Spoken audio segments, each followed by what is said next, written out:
YouTube, what's going on today, man? Listen to you. We got some Tommy G inside South Dakota's most dangerous hoods. Let's get right into it.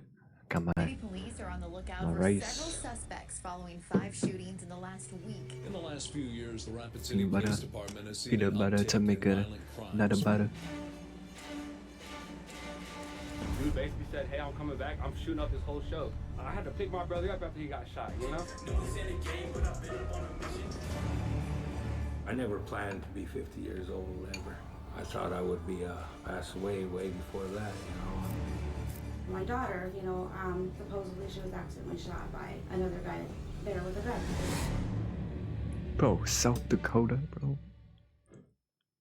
At first, you might guess that South Dakota is a very safe place, and that's up for debate. Nationally, it's actually ranked somewhere in the middle, and it's more dangerous than states like Kentucky, Florida, and Illinois. Now, for most South Dakota citizens, it is reasonably safe, but if you are a Native American man, it's a different story altogether. You see, Rapid City is South Dakota's most dangerous city, and Pine Ridge is the most dangerous reservation. And together, these two share kind of a strange relationship. It's kind of like Chicago and Rockford, where you have gangsters going back and forth to flee from the law. And in Rapid City, shooting has been on the rise, and most of it is tied to native gang activity. And here's another interesting fact about South Dakota. It is arguably the most incarcerated state in the country. Some estimates say that up to 7 out of 10 native men will serve at least once in jail or prison. And although natives make up only 9% of the state population, they make up nearly half of the prison and jail population. To investigate this further, we head to Rapid City and we dig into the trends of violence and incarceration. We meet with guys like Eric, a man who has served decades in prison and now is out advocating to stop the cycle. Vinny, a local rapper whose brother was killed at one of his recent shows. And of course, to really get into the mud, we make a stop at a local trap house. Join us as we go boots on the ground in South Dakota.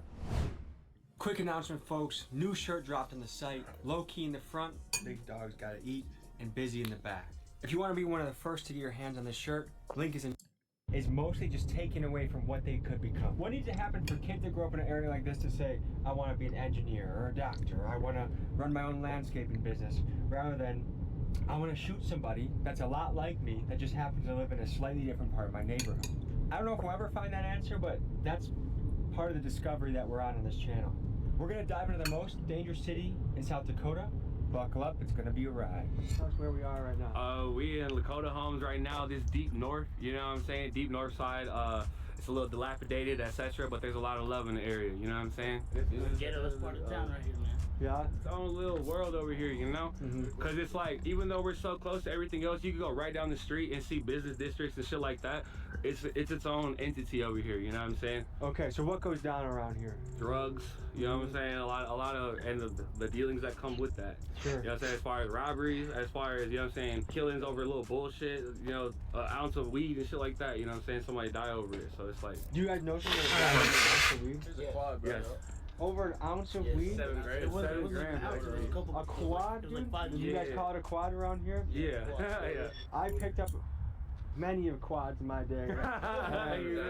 Never have I ever thought about I was gonna die over it. Dude didn't expect that night either, you know what I'm saying? I went to prison for possession of marijuana. It was my first charge I've ever caught in my life. The judge was just a little hard on me, you know? How long did you serve for marijuana? He gave me 6 years and suspended 5 of it. How, So I only... 6 years? Yes, for possession of how marijuana. much marijuana are we talking? It was a pound, you know what I'm saying? So my charge was possession of 1 to 10 pounds. So it didn't matter if I had 1 pound or 9.5. Was that technically a felony then? Yes, it is. At the time, that was a different time in my life.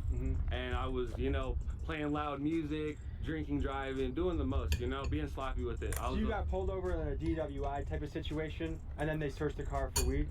They smelled weed immediately. I just, like I said, Were you chiefing it big time? Yeah, I was smoking when they pulled me over. I tried to play it off. I tried to give him my blunt piece and be like, this all I have, sir, you know? They weren't going for that, though, so. Did that seem absurd that you could be put in a cage for weed? Yes, sir.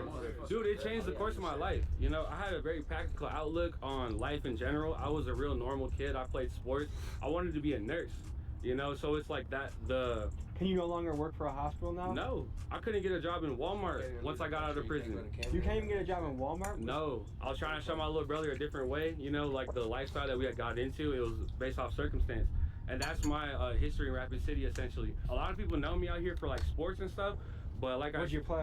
I played football, basketball, I ran track, you know. We head next to I Am Legacy, an organization focused on empowering Native people and helping ex-cons rebuild their lives. Founder Eric Brainswhite invited us to a roundtable discussion led by former inmates to tackle the tough issue of incarceration among Native men. Like, probably you can't tell by looking at me or anything, you know, but I used to do the gang thing. And If I was a Hollywood movie director looking for the role of, like, scary guy in the cell, you'd be like, oh, this is the guy we want, for sure. Yeah. I left everything I've ever known in my life that I was good at and entered a life where I didn't know anything. I changed. Yeah, I never planned to be 50 years old ever. I thought I would be, pass away way before that, you know. The younger you experience these violent things, it increases the likelihood of you repeating them in this community. That's why we focus on the youth.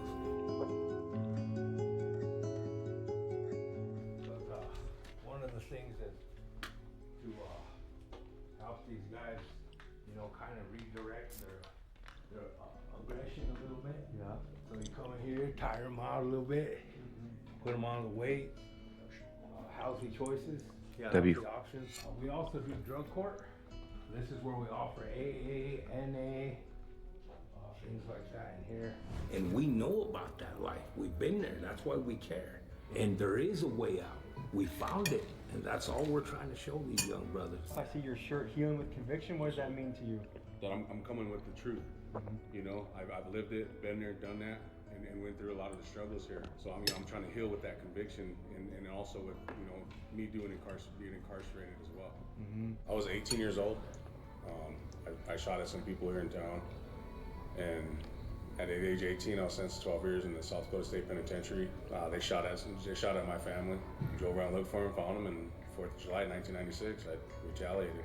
You have the most gangster Hello Kitty tattoo I think I've ever seen in my life. Yeah, so Can you tell me about that? So I have a special needs daughter. Okay. So a lot of this is for her, you know. So like I have the wheelchair there for her. She loves Mickey Mouse. The don't count the days, make the days count. When we found out that she has a rare brain disorder, they told us she wouldn't see her first birthday. So we marked the date when we were told that. And That was in 2011? Yeah, grateful today she's 13. My first son, I wasn't there, incarcerated. I missed his birth, and you know, just wasn't in the relationship, you know, there. And meet my wife, and with Alejandra, our daughter with special needs, I learned to embrace that. You know, I needed to fully protect her. For me, quitting drinking is what helped. To be able to get up if she's having seizures, to be able to get up, you know, at a drop of a hat to assist her or assist my wife in her cares. For me, it was the murder of my brother. He was down there at the Teddy Sports Bar and he was shot and killed. Calling me and asking me to come hang out with him at the bar, and I went down there to go see what he was doing. And as I was walking towards him, I heard a gunshot go off, and then my cousins told me it was my brother, my little brother, and it's just ever since then, after the past 3 years, I've just been getting incarcerated in and out of jail. I'm using my past as a tool to help better these children. Adults can't teach an old dog new tricks, but we can save these kids. And by saving these kids, we can save this community. Did about 18 years in prison. That's a long time. Where I grew up, Dakota Homes, in the hood out here, it was kind of almost like an expectation at some point. You know, hey, you might end up going to prison. You know, from our neighborhood, is drug and alcohol related. Every single felony, every single charge. So non-violent offender. Non-violent, all non-violent. I'm a 9-time felon. What brings you here? I'm the youth navigator now. How'd you get here though? In 6th grade, I got in some trouble at school. You know, Eric used to be the diversion coordinator here in Pennington County, so I was his first ever youth to go to Legacy. What did you get into as a 6th grader? A fight. This little kid called me a name, and I have gay uncles. It was a gay slur. I think I can guess what you're thinking of. Yeah, and I reached in my locker to grab my backpack, and he slammed the locker door closed on my hand. I reached up with my left hand and I slammed his face against the locker, and I grabbed him up by his backpack straps and threw him across the hallway. And I started kicking him while he was on the ground, and that's how I met Eric. And I've been coming back ever since. I was like 11 or 12. Now he's 16.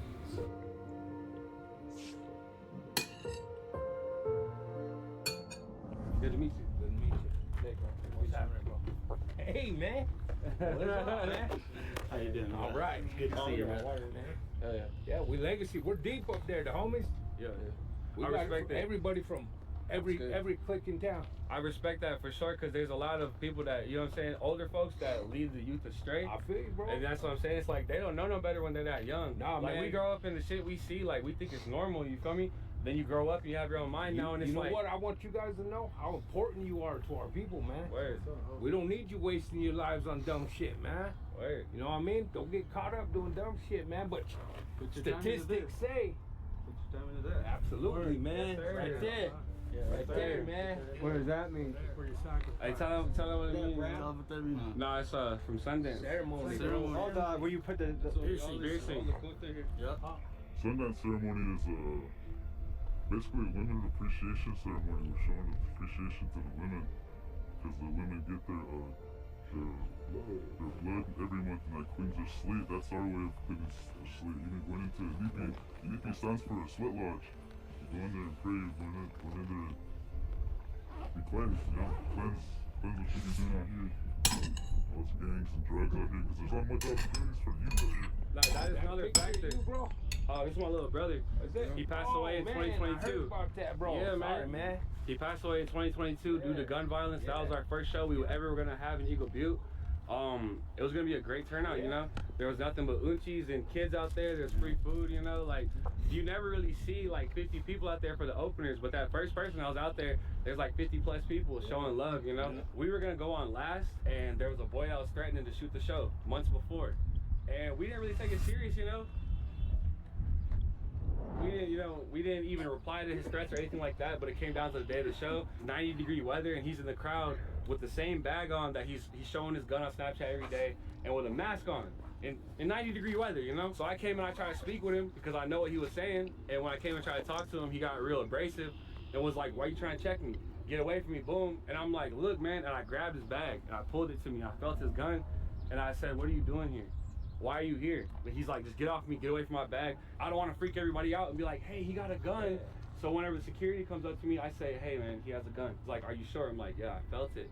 So he tried to escort dude away. Dude basically said, "Hey, I'm coming back. I'm shooting up this whole show." I look around, like I said, there's nothing but elders and kids, you know? My family's coming all the way from Colorado to come see us. I'm like, we gotta do something. And that's what the dude asked. He's like, "Please stop him. There's police around there and everything." The police didn't do shit. I had to pick my brother up after he got shot, you know? That's another just testament as far as to where we don't really rely on the police, you know? That's vigilantes. Like the definition of a vigilante is somebody that gets justice by their own means, but not involved in the law. And it's that bottom line that they don't look out for us. They say they're supposed to protect and serve. You know what I'm saying? Like I said, when my brother got killed, I had to pick him up. I had to everything, you know what I'm saying? So, yeah. You can come see us, man, because I got some opportunities for you, man. Yeah? Hey, I lost my little brother, too. He got shot and killed down at the Teddy Sports Bar. Oh, word. Hey, bro. Yeah, hey, rest his soul, bro. That's what I'm saying. That shit like that rocks the city. Hey, this happened to every generation, though. When I was a youngster, my best homie got shot in the face at my house, right up the hill right here, man. Word. In the hood, you know, Word. It changed us forever, man. Police will come through here, etc., but they're not too quick to. It's in a suburban area on the west side or something. Something goes down, they're there like that. Why do you think that is? Because we're disposable. You know what I'm saying? All we get is each other. Is it Rapid City PD or a native police that is in this area? Rapid City. There ain't no natives on our There's no natives on the Rapid City Police Force? What percentage of the city is native? At least a quarter. Yeah. You can't be in the position where someone abuses it with their power, and you can't be in the position where you abuse someone with the power that you're given. Because you can be kind, but never try to be submissive. And you can be strong, but you can never be cruel. We have a present for you, Vinny. Big dog's gotta eat. Yes, sir. Hey, yes, sir. Welcome to my gang. You know what I mean? Hey, yes, sir. I was born with, but that's another story for the poor kids who always wanted some Jordans. Mamas couldn't afford them. Now they out there on the corner with drama from law enforcement. I can tell you about the horrors of wishing you was aborted. But since this life is a game, you ain't finna see me forfeit. I'm winning till I can't play, but even then I be scoring. There's some shit that's more important than them hoes that's gonna be swarming once they find out you're recorded. Where are them hoes before then, huh? Bars. We're coming up to a grief meeting for moms that have lost sons to the street, I presume. This is gonna be kind of a tough conversation. Nice to meet you. Nice to meet you. How are you doing? Good. So we're covering sort of the streets, the gang life, and also just gun violence at a young age. What have you seen as a mom in Rapid City? I've seen a lot of violence and a lot of killings. Not so much when I was growing up. There was, here and there, nothing like today. You think it's worse now? Oh, definitely. Okay. There wasn't as much guns back when we were growing up at all. Everybody has a gun these days. Are the guns in South Dakota in the hood, are a lot of them legal or illegal guns? You guys know? Illegal. Both. Yeah, well now they've made it easier to get guns, so, both, yeah, I would say. I guess, so what, are there any stories that can illustrate, what you've seen or what you've heard in the area that talk about gun violence and things? Both of my children died from a gun. My son always had a gun. My older son, he always carried a gun, but he's not anymore. He's 31 and a dad now. What brought him out of the gang life? His kids. Now, gangs can be really attractive for a young man, right? Why do you think that is? And do you think it actually brings any benefit to their life? I have my oldest son who I kept in every sport available. He didn't have time to do any of that stuff. Mm-hmm. But as soon as he hit high school, and that attraction was just immediate. He started then missing school and then running and getting in trouble. Whereas with CJ, he was kind of, I moved to Mitchell, moved all my kids there. They gradually, they didn't like it there. So he was around it all the time. And to me, it seems like he kind of just, he still got his fights and ran around, but, he wasn't kept from it like I did with my older son. And I feel like he kind of, kept himself out of trouble. Although, ultimately he died from suicide. And then also my daughter, I probably never know the real true story there, but supposedly she was accidentally shot by another guy there with a gun. I feel like teenagers, when they want to get into trouble, they find a way to do it. Right. Even if you have strict parents. I know firsthand, I had the strict parents in my friend group, and we still found ways to get into trouble. But do you think gangs offer anything positive? Because to me, when I look at it, it just seems like when you sign up for that lifestyle, you're pretty much signing up for incarceration or death, or you might be rich at certain points when you make a play, but for the most part, you're going to keep losing that and have setbacks. Did you think it brought anything positive to your son's life? No. And he had a good home life. He had me. He didn't actually have his biological father in his life much, but once I got married, he had, stepdad, and he did not have a family home life. I know, like, if you ask like hardcore Republicans, they'll say like the reason gangs happen is the absence of fathers in the household. What do you think about that? Well, I was lucky enough to have a dad. Like I said, my older kids, their dad was never really around. I know it makes a difference, obviously, but it seems just to be so common now that I don't think most of us that have grown up on the north side really give it much of a thought. I mean, I can't speak for anybody else. It just become kind of normal and ingrained. Yeah. There's a lot of young men, some of them with shiesties on. What kind of advice would you give to them as they're pursuing some of their options in life? Well, and I've gotten to have a lot of good relationships with a lot of my kids as their friends since they passed away. I see things a lot differently now. I mean, I would give anything to have my kids back, and obviously I would never wish this on anybody, but I do think it's humbled me in a way that I can relate to them more. I understand them more. I think a lot of them feel comfortable talking to me, and I think they, feel better talking with me just because they feel closer to CJ, because my son, I have a lot of friends, and I would just, tell them to set an example for my kids that aren't here, and let them see what they can do with themselves, because that would make them very proud. Is there high poverty rates in Rapid City? Yes, definitely. High. Okay. Because I think that's one of the magic questions. How do you bring economic opportunities back to an area like this? We've had so many jobs in this country go overseas and never come back. So, like, to me, that's the thing, is like, how do you reverse the wheel that is spinning? I think Kenny is a good one for this question. He owns this business, and he's hired several people. He might have some input on that, just because he's given people multiple chances and still does. I was, I guess, one of the lucky ones out of the whole group of guys I was with. I mean, I was considered one of the original TVC guys. That's one of the most notorious gangs of the north side? Yeah. TBZ is slang for the boys, and this is the name of one of the most feared native gangs in the country. And with roots that run deep in South Dakota and Minnesota, TBZ has both power in the streets and the penitentiary. Captain Tony Harrison, chief investigator for Pennington County Sheriff's Office in Rapid City, says that he has seen photos of toddlers dressed in gang attire and that it's not uncommon to see boys as young as 8 and 10 throwing up gang signs. Eric and Kenny were among the founding members of TBZ decades ago, but against all odds, both are now leading lives that give back, and they use their lessons of their dark past to try and create a hopeful future for the youth. So you got, yeah. So you got my brother, and there were several of us. It started out with like over a dozen of us. Out of all of, I mean, almost every one of them went to prison but me. How did you avoid prison? Well, I think, you know, one of the things that stuck in my head around that time was my mom. My mom started going to meetings. She started going to AA meetings.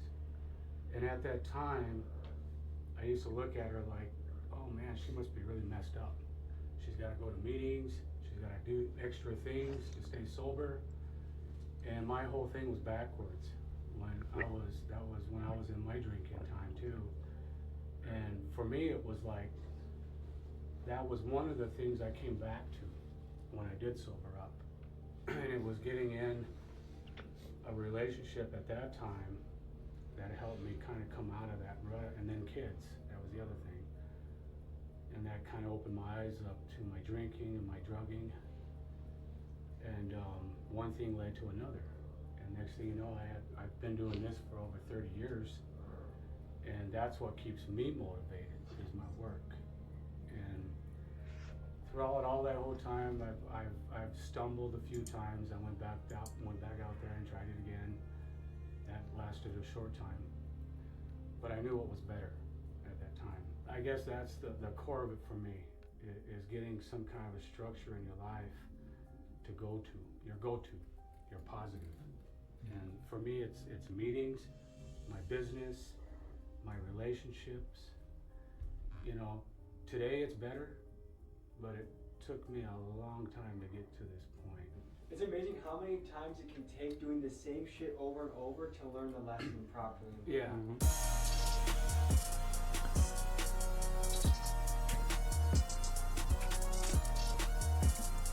Well, that was crazy. Let me know what you want me to react to next, and I'll see you guys next time. Later.